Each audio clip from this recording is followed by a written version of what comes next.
नमस्कार दर्शकों, स्वागत है आप सभी का एमएच न्यूज में। तो चलते हैं आज की खबरों पर। शाहपुर में 82वां ऐतिहासिक भीम मेला उत्साह पूर्वक संपन्न हुआ। आयोजित 82वां ऐतिहासिक भीम मेला बड़े उत्साह और जन भागीदारी के साथ संपन्न हुआ। इस मेले में बड़ी संख्या में नागरिकों की उपस्थिति देखने को मिली।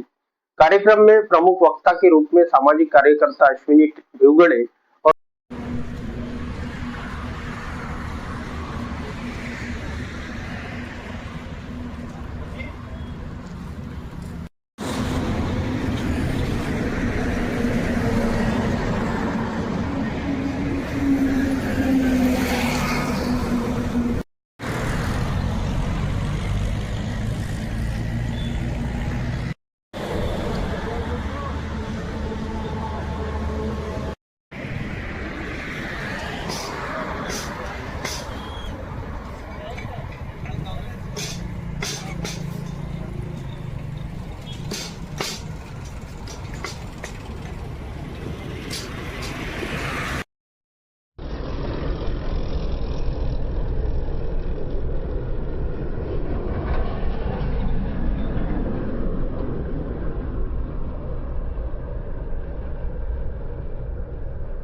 तसेच बौद्धिवाद ट्रस्टचे अध्यक्ष मनोजी चौरे स्टेजवर संजयजी वांगड प्रकाशजी गद्दे मानजी प्रकाशजी स्टेजवर येथील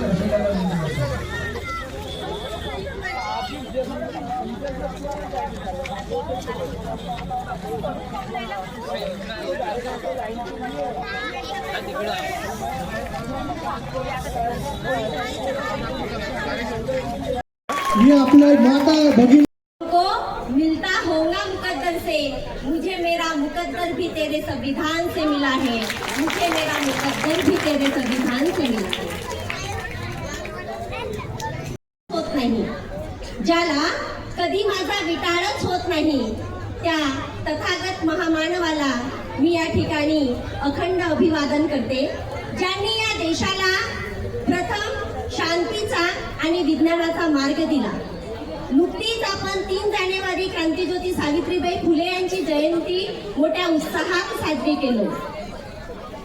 पाठोपाठ 5 जानेवारीला आपण या देशातील पहिली महिला धर्मचिकित्सक मुक्ता साळवे यांचीही जयंती साजरी केली। 9 जानेवारीला आपण फातिमा बीबी शेख यांचीही जयंती साजरी केली। 12 जानेवारीला आपण ज्या माऊलीने या महाराष्ट्राला 2 छत्रपती दिले, एक छत्रपती शिवाजी महाराज, दुसरे छत्रपती संभाजी महाराज, त्या माऊलीची स्वराज्य संकल्पिका, स्वराज्य जननी, राजमाता, राष्ट्रमाता मा जिजाऊ साहेब यांचीही जयंती साजरी केली।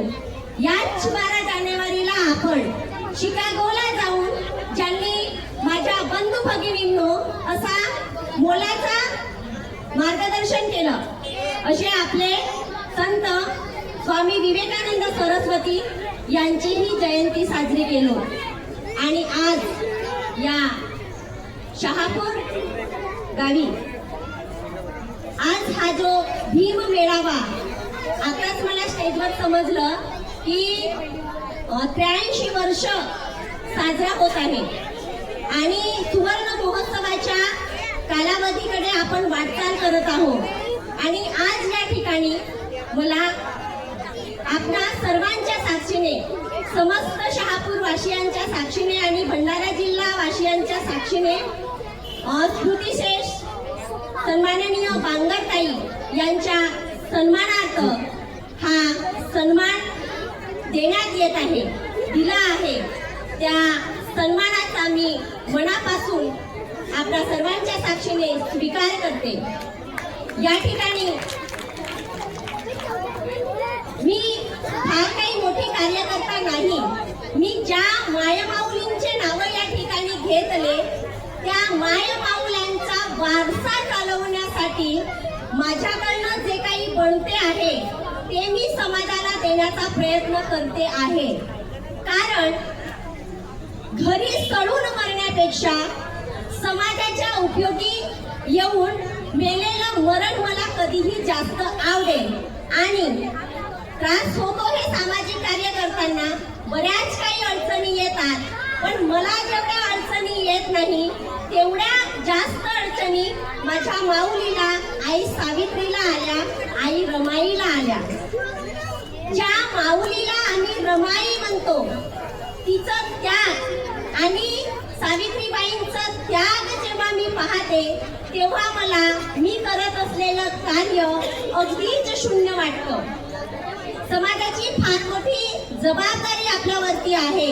या ठिकाणी जास्तीत जास्त महिलांची उपस्थिती आहे, पुरुष पण उभे आहेत। एका यशस्वी स्त्रीच्या मागे एका यशस्वी पुरुषाचा हात असतो असे म्हणतात। या भारतीय समाजाच्या समस्त महिलांच्या यशामागे या देशाचे संविधान शिल्पकार महामानव विश्वरत्न डॉक्टर बाबासाहेब आंबेडकरांचा हात आहे, हे मी कधीही विसरणार नाही। कायद्याने मला नैसर्गिक स्वातंत्र्य बहाल केलं आहे, परंतु समाजात वाटचाल करत असताना आपल्या यशाच्या मागे आपला बाप, आपला भाऊ, आपला नवरा, आपला मुलगा, आपले सासरे म्हणजे माणूस नावाच्या जातीमध्ये जी जी नाते येतात त्या सगळ्याच लोकांचं योगदान असतं। आणि मी आज आपल्या समोर उभी राहून या माईकवरून, या विचारमंचावरून, या बौद्धिक विचारमंचावरून जो पुरस्कार घेतला, स्वीकारला, त्या पुरस्काराच्या मागे या ठिकाणी माझे पती आहेत आदरणीय दिलीप भिवगडे। हा पुरस्कार जेवढा मला देण्यात आलेला आहे किंवा मी जो स्वीकारला आहे सन्मानाने, तेवढाच हा पुरस्कार त्यांचाही आहे। कारण समाज कार्य करत असताना त्यांनी मला कधीच कळवलं नाही, तू जाऊ नको, हा शब्द कधी वापरला नाही। कदाचित कधी काळी त्यांना वाईटही वाटत असेल की ही नुसतीच समाजाच्या मागे धावते, परंतु त्यांनी कधी मला विरोध केला नाही। माझ्या पाठीमागे खंबीर उभे राहिले। कुठल्याही परिस्थितीत, कुठल्याही वातावरणात, कितीही बिकट संकट आले तरी ज्योतिबासारखे माझ्या सोबत, माझ्या पाठीमागे उभे राहिले। आणि त्याच प्रेरणेतून मी क्रांतिज्योती बहुउद्देशीय संस्थेची स्थापना केली आणि क्रांतिज्योती बहुउद्देशीय संस्थेतर्फे क्रांतिज्योती महिला संघटनेची निर्मिती केली। आणि त्या महिला संघटनेमध्ये आणि त्या बहुउद्देशीय संस्थेतर्फे राबविण्यात येणाऱ्या प्रत्येक सामाजिक कार्यात तुमच्यासारख्या माझ्या तालुक्यातील आणि माझ्या जिल्ह्यातील अनेक महिला आणि अनेक माझे समाज बांधव हे सुद्धा मदत करीत असतात। हा पुरस्कार आणि हा सन्मान माझ्या एकटीचा नसून हा माझ्या समाजाचा सन्मान आहे, असं मला या ठिकाणी गौरवाने सांगावंसं वाटत आहे। कारण समाजासाठी जेव्हा तुम्ही काही करत असताना, चांगलं किंवा वाईट, समाजासाठी तुम्ही जे काही करता चांगलं किंवा वाईट, समाज त्याची दखल घेतो आणि समाज त्याची परतफेडही करत असतो। याचं हे या ठिकाणी मिळालेला सन्मान हे फार मोठं उदाहरण आहे। म्हणून समाजाची परतफेड करणं हे प्रत्येक भारतीय नागरिकाचं कर्तव्य आहे आणि समाज म्हणून आम्हाला ही जबाबदारी अत्यंत प्रामाणिकपणे पूर्ण करता आली पाहिजे आणि आपण याची दखलही घेतली पाहिजे, असं मला या ठिकाणी सांगावंसं वाटते आहे। जी काही परिस्थिती आहे, आज आपली लोकशाही धोक्यात आलेली आहे। ही लोकशाही काय आहे याचीही आपल्याला कारणे मीमांसा करावी लागेल आणि ही लोकशाही वाचवण्याची सगळ्यात मोठी जबाबदारी सुद्धा आमची आहे. भारतीय संविधानाचं सुरक्षा कवच बाबासाहेबांनी आपल्याला दिलेलं आहे. त्या सुरक्षा कवचाचं, त्या भारतीय संविधानाचं जतन आणि संवर्धन आपल्याला करायचं आहे. म्हणून या ठिकाणी माझा समाज बांधव फार मोठ्या संख्येने उपस्थित आहे. आपण आपसातली मतभेद, आपापसातील भांडण, आपापसातील वादविवाद बाजूला सारून कुठेतरी एकत्रित विचाराने एकसंघ होण्यासाठी एकमेकांची दखल आपण घेतली पाहिजे, एकमेकांची जाणीव आपण ठेवली पाहिजे आणि एकत्रित येऊन पुन्हा बाबासाहेबांच्या स्वप्नातील लोकशाहीचा भारत घडवण्यासाठी आपण एकत्रित आलो पाहिजे. आणि आम्ही कुणाला मताधिकार निभवणार आहोत, कुणाला मताधिकार देणार आहोत, त्या मताधिकाराची सद्विवेक बुद्धीने जाणीव ठेवून आम्ही आमची लोकशाही वाचवली पाहिजे असं मला या ठिकाणी सांगावंसं वाटते. आपण सर्वांनी मला या ठिकाणी बोलावलं, माझा सन्मान केला, मला तुमच्या समोर बोलण्याची संधी दिली, त्याबद्दल मी पुन्हा एकदा आपल्या सर्वांचे आभार मानते आणि आपल्या सर्वांना क्रांतिकारी जय भीम देते. जय भीम. शुभेच्छा. 1 जानेवारी 1848 ला तुमची शाळा निघाली.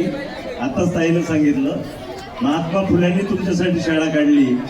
त्या शिक्षण दिनाच्या शुभेच्छा देतो. सावित्रीबाई फुले जयंतीच्या शुभेच्छा देतो. राष्ट्रमाता जिजाऊ यांच्या जयंतीच्या शुभेच्छा देतो. आणि मित्रांनो, या ठिकाणी विचारपीठावर मान्यवर मंडळी या ठिकाणी जमलेले आहे. सर्वांचे नावं मला माहीत नाही, मात्र मोरेश्वरजी, मेश्राम साहेब, गजबे साहेब, सॉरी, त्यानंतर आताच सत्कार स्नेही म्हणून तुम्ही ज्यांचा सामाजिक कार्यकर्ते म्हणून ज्यांचा सत्कार केला अशा आमच्या छोट्या ताई अश्विनीताई भिवगडे आणि संपूर्ण विचारपीठ. मित्रांनो, दरवर्षी हा ऐतिहासिक भीममेळा आहे. ऐतिहासिक, मला नाही वाटत की कुठे एवढा भीम मेळावा इतकं वर्ष चालत असेल. आज तुमच्या शहापूरच्या भीम मेळाव्याला 82 वर्ष पूर्ण झालेले आहेत. या 82 वर्षासाठी जोरदार टाळ्या पडल्या पाहिजे. आणि जे आयोजक आहेत, जे आयोजक टीम आहे आणि तुमचं जे सहकारी आहे, आजूबाजूचं जे गाव आहे, या गावाचे आणि कार्यकर्त्याचे जेवढे आभार मानावे तेवढे कमी आहेत मित्रांनो. आणि या भीम मेळाव्यामध्ये जे फुलेशाह आंबेडकरांच्या विचाराचे जे प्रबोधन होते, निव्वळ ती कव्वाली नाही, निव्वळ गायन नाही, तर ते एक प्रबोधन आहे. आणि या प्रबोधनाच्या माध्यमातून दरवर्षी आपले जे विचार आहेत हे विचार काय होत असतात, रिचार्ज होत असतात. आणि म्हणून भीम मेळावा आवश्यक आहे आणि सर्वांना आनंद होतो. मित्रांनो, आता मी खूप काही बोलणार नाही तुम्ही, कारण ज्या गोष्टीची वाट बघत आहात ती गोष्ट लवकरच होईल. ताईनं तुम्हाला एक इशारा दिलेला आहे, एक खंत व्यक्ती केलेली आहे. समजलं का? आपली जी लोकशाही आहे ना ती धोक्यात आलेली आहे. महापुरुषांचे जे विचार आहे हे विचार आज धोक्यात आलेले आहेत. कल्पना करा तुम्ही, प्रत्येक दिवशी आपल्या वैचारिक विचारावर, पुरोगामी विचारावर हल्ला होत आहे. तुम्हाला माहित असेल 10-15 दिवसाच्या अगोदर मी वाचलं, व्हॉट्सअपला, पेपरला वाचलं. तुम्हाला सर्वांना माहित आहे जगामधली सर्वात मोठी लोकशाही, जगामध्ये सर्वात मोठी लोकशाही आणि जेवढे कलम आहेत ते जगातल्या कोणत्याही भारतीय राज्यघटनेमध्ये नाहीये. एवढी सुंदर आणि जाती धर्माला जोडून ठेवणारी जी राज्यघटना आहे ती दिली, कुणी दिली सांगा? डॉक्टर बाबासाहेब, रिकामी जागा बरा, डॉक्टर बाबासाहेब आंबेडकरांचा आज विचार. भारतीय संविधान मागे पडत आहे आणि मनुस्मृती वरती येत आहे, मनुस्मृती वरती येत आहे. आणि मनुवाद्यांनी विचार, त्यांची मनुस्मृती तयार आहे आता, आणि 8-10 दिवसाच्या अगोदर व्हॉट्सअपला आलं होतं. बाबासाहेब घटनेचे शिल्पकार नाही, BN राव आहे असं त्यांचं म्हणणं आहे. BN राव हे भारतीय राज्यघटनेचे शिल्पकार आहेत असं त्यांचं म्हणणं आहे. त्यांच्या अशा ज्या डुप्लिकेट जे संविधान आहे ते वाटणं चालू झालेलं आहे. 10,000 प्रती त्यांच्या फुकट वाटण्यात येत आहेत. म्हणून मित्रांनो, न्याय, स्वातंत्र्य, समता आणि बंधुता, स्त्री आणि पुरुष, जाती आणि धर्मविविध यांना बांधून ठेवणारी जी राज्यघटनेचे संविधान आहे, त्या संविधानावर, त्या संविधानाचं रक्षण करणं, संरक्षण करणं तुमची आमची जबाबदारी आहे. या भीम मेळाव्यामधून तुम्हाला आम्हाला शपथ घेऊन जावं लागेल, प्रतिज्ञा घेऊन जावं लागेल. आमच्या शरीरामध्ये जोपर्यंत रक्ताचा शेवटचा थेंब आहे तोपर्यंत आम्ही बाबासाहेबांच्या विचाराचे संवर्धन केल्याशिवाय राहणार नाही. म्हणून मित्रांनो, त्या 2 ओळी आठवतात. माझे छोटे बंधू बसले. कुणी हल्ला करल, कुणी कल्ला करल, कुणी हल्ला करल, कुणी कल्ला करल, याची नाही मला खंत, याची नाही मला खंत. भीमराव जिंदाबाद म्हणल मी जोवर आहे जिवंत. भीमराव जिंदाबाद म्हणल मी जोवर आहे जिवंत. अरे ठेवा मनी स्वाभिमान, सांगे निळ हे निशान. ठेवा मनी स्वाभिमान, सांगे निळ हे निशान. पान चाडून बघा, पान चाडून बघा, नाही लागणार अंत, नाही लागणार अंत. दोन्ही हातवरती, दोन्ही हातवरती. भीमराव जिंदाबाद म्हणल मी जोवर आहे जिवंत. भीमराव जिंदाबाद म्हणल मी जोवर आहे जिवंत. धन्यवाद मित्रांनो.